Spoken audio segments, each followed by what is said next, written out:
Hi friends, it's Madame Fromage.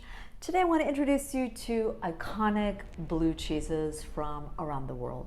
When I first got into cheese back in 2005, it was through this style. I had my first bite of French Roquefort and it changed my life. I started a blog, I started exploring blue cheeses, and I spent a whole summer eating nothing but blues. So I'm going to share a few favorites, but I also encourage you, if there's somewhere you've traveled or want to travel, see if there's an iconic blue from that country, because there almost always is, especially in Europe.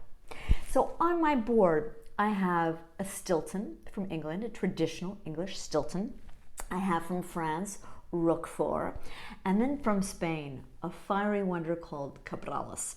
I'm going to tell you about each of them, give you some ideas for pairings, and then also explain what makes blue cheese blue. So first, Stilton, love of my life. It's a cow's milk cheese that is thought to originate in the village of Stilton from England. And what I always associate with this cheese is a sweet earthiness. So when I taste it and smell it, I get the sweetness of the milk, but then I also get this sort of earthy, forest-like smell, or you imagine opening the door on a fall day. And you can see that Stilton has a natural rind, almost like a biscuit has a brown surface. And it also has sort of a biscuit crumbliness that is really wonderful.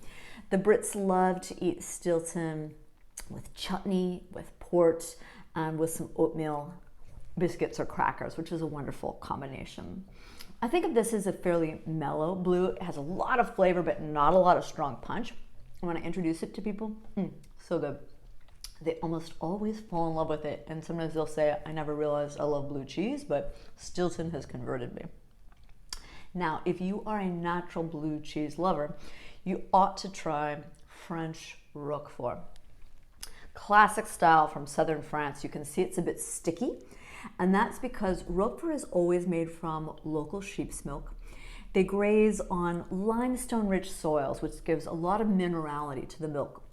And then all Roquefort is aged in a huge cave system in southern France that has fissures in the rock, and sea air circulates over the wheels and adds natural sea salty taste to French Roquefort.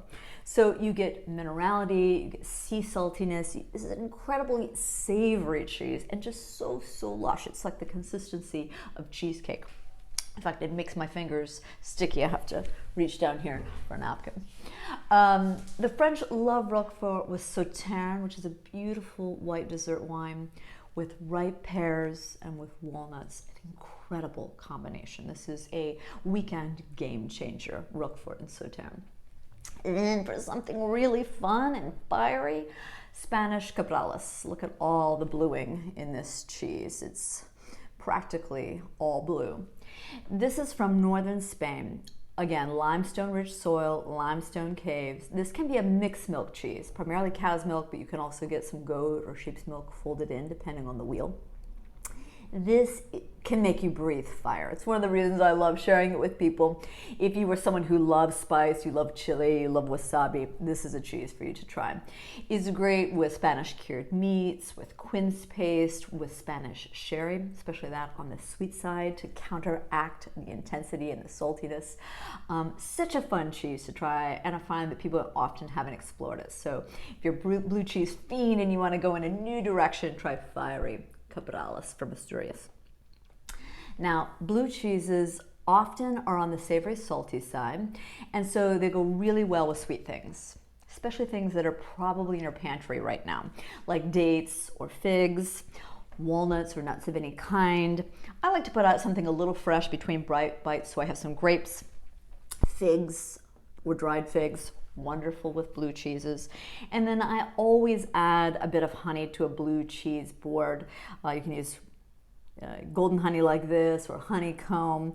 I wouldn't go too dark. What you need is just a pure sweet honey that will counteract the saltiness of these cheeses. And then open your cabinet to ports, to sherries, to dark beer, even to bourbons. Wonderful with these cheeses, and just play. Now, is there mold in these cheeses? Yes. Think of it as a fungal mold or a mushroom spore, if you will. Blue cheeses have a naturally occurring blue mold in them, meaning naturally occurring as in there's blue mold in the air right now. You are breathing it in. This is the same blue mold that grows on bread when you leave it sit on your counter for a few days. In fact, that is how blue cheese was developed, from scraping blue mold from bread, stirring it into the milk, and then piercing the cheeses. These cheeses literally have needles that go into them after they're formed into wheels, and the blue mold then oxidizes and forms what are called veins. So blue cheese gets its taste from this blue mold, naturally occurring, harmless. It's called Penicillium roqueforti, like the word Roquefort.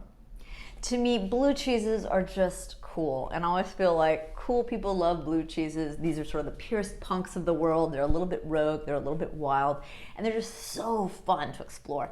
Especially now in the winter months, maybe you're feeling a little blue yourself. You need to pick me up in the afternoon or something fun after dinner. Put out a blue cheese or two and just enjoy. If you need some ideas, check out my sponsor, iloveimportedcheese.com. You can search by country and you might find a blue cheese you didn't know existed. I hope this video encourages you to perhaps play with blue cheese, build a little blue cheese trail for yourself, explore it with your friends and family, and get through the winter months with a new kind of blues. Mwah! Cheers.